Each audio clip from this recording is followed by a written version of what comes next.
I guess I could talk about this. Few games tread time and space. Some are forgotten about, while others stand tall as legends.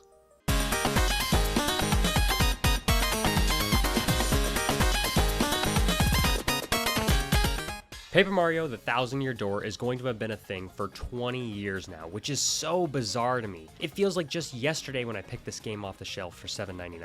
I popped it in my Wii and I've played it over and over and over again. Nintendo actually remastering this game is very, very strange, and it's just so out of left field for me.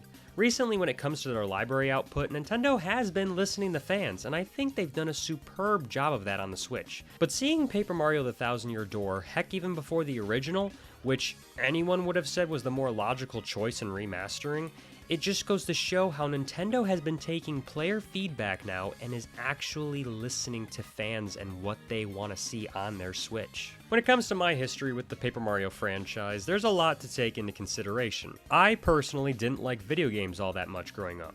I had a PS1 and played Twisted Metal 2, and that's about it. I would rather be watching a movie or playing with toys than a video game until... We would like to play. The Wii was the first console I remember wanting, and with that, my love for video games began to grow. I was playing all sorts of games now, everything from Wario Land to the Lego franchise. I had a local used video game shop that we would always look into every Sunday. It was small, but it did the job, and this was before the market for video games really skyrocketed, so usually we could pick up a game for the Wii for super cheap. One day, Super Paper Mario stood out to me, and I decided, yeah, why not? Super Paper Mario is one of the greatest 2D platformers of all time in my opinion, with such a good story and the way that the game can go from 2D to 3D, Now, I didn't know at the time that this was a franchise, so I can appreciate Super Paper Mario for what it is in comparison to others who maybe were disappointed by a lot of the changes that occurred in the game. It's a good game, and one that is a must-buy for the Wii in my opinion. Now, when it comes to video games, I would always usually work for them myself. I would have to scrounge up the money to purchase them, or I'd help my dad out with a few things. I remember I had 20 bucks saved up, and I walked into that used game store, and I picked up Mega Man the Anniversary Collection, the Sonic Mega Collection, and Paper Mario: The Thousand-Year Door. No, I am not exaggerating. My dad actually got mad at me that I got Paper Mario because he thought it would be exactly like the other one that we had just beat. Oh boy, were we in for a treat. The thing that really stood out to me when I first played this game was that it was a role-playing game. At the time, I knew get to the end of the level or blow up all the cars. I had no idea why there was this stage or why I had to play a separate game apart from this game. I just basically went with it though. And because of the way that Paper Mario takes the traditional RPG mechanics but makes them far easier to understand but still having tense battles, it made me appreciate other RPGs as the years go on, like Undertale, Dragon Quest, and even Final Fantasy. If it wasn't for Paper Mario, I probably wouldn't have given those a try. The atmosphere that this game throws at you is really something special in Mario. Every town, every person has a story to present, and you can easily get lost in all the drama of a character. One of my favorite parts of the game is that when you try to get a ticket for the blimp in Rogueport, you have to talk to this mob boss, Don Pianta, and try to get his daughter back, Francesca, who has run off with one of his men, Frankie. Throughout the story of the game, you start to help repair the relationship between the daughter and the father until the end of the game. Don Pianta passes the mob syndicate over to his new son-in-law. This is just one of the stories told, though. Another one is when you're trying your best to coach this elder Babam to join your party, and the poor guy just trauma dumps all his life story on you and how he will never want to sail again because the last time that he did, his wife became ill and died when he wasn't there. Every single character and place has an origin and a backstory that makes you care about all of your party members and the people that they are. There are so many memorable characters here, and this is just one of the leading reasons people got so mad once the Paper Mario series started to turn more average Mario. It's the characters and the places that you come into contact with that make it a Paper Mario adventure. Professor Frankly, Zesty, Rockhawk, Miss Mouse, and Tech are memorable from beginning to end without you ever forgetting about them. How you feel when you play a game is so important. You want to be there to experience the journey of all that nonsense, and nothing can do that more than music. Paper Mario: The Thousand-Year Door has so many great tracks that transport your imagination to that city or the place that you're at, whether it's the bustling and busy floating island of the Glitzville,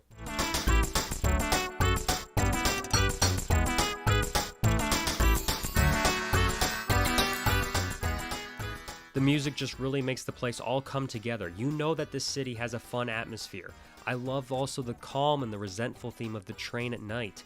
It gives off a cozy but almost fakeness as well to allude to the mystery at hand that you're trying to solve throughout the chapter.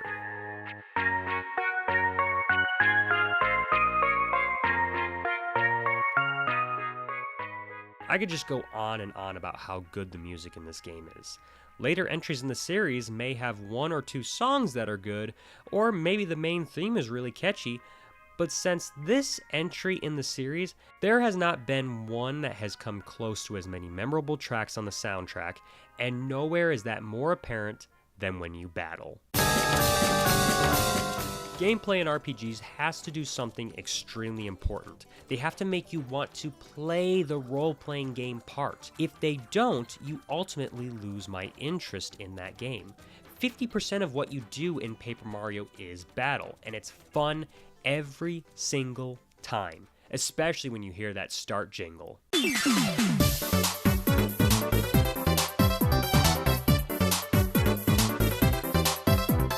Battles in Paper Mario are not the most deep or complicated, unlike how a lot of other RPGs can be.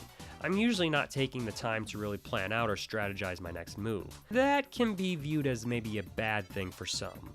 But at least when it comes to a battle that started or gets started on accident, I'm not there profusely spamming the flee button. Battles are fun and almost anything can happen during one. You're on a stage and you have an audience of sort like a play. Members of the audience, they can throw stuff at you or jump behind a stage and mess with props. It's still pretty unique when it comes to RPGs. I've always appreciated how the team really dived into the paper aesthetic with this game too, compared to the previous entry. With the first Paper Mario, I really never remember that many moments where the paper world was a paper world. It felt more like a world with paper characters. The Thousand Year Door has a lot of moments where the world is paper. Hitting a switch can pull apart the world, or you can find secrets with some characters. You can also find other ones because of the way dimension plays a role at times as well. Another cool aspect is the paper abilities. Along the journey, you're going to encounter black chests where a guy is trapped inside. Once unleashed, they will curse you with a paper ability. This can be such as transforming into a paper airplane, a paper boat, or a tube. It's just another cool thing that works alongside and adds to the paperness of the adventure. I think another thing that this game continues to do to me is impress on the graphics side of things. I know they're remaking it, but honestly, it didn't really need it in my opinion. I would have much preferred a remake of the first game that legitimately needs a graphic overhaul. The Thousand Year Door is what established the Paper Mario look, and honestly, it's so impressive to see the leap in quality from the first game to the second game. The Thousand Year Door still looks like it was just released.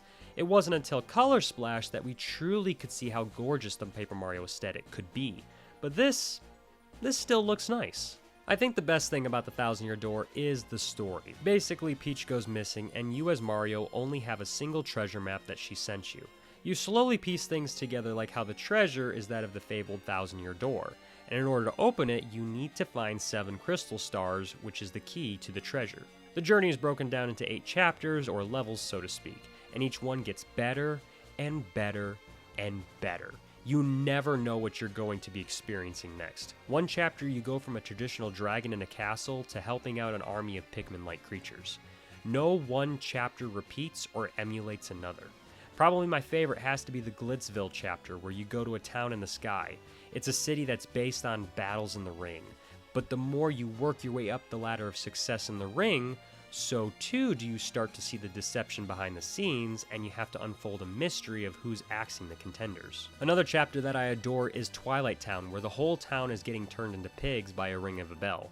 You have to find out who's doing this, but at the same time, Mario gets his identity stolen and has to team up with one of the villains who becomes a main party member. I know it sounds like I'm a madman rambling at this point, but let me remind you, this is a licensed Nintendo game with a noose in town square.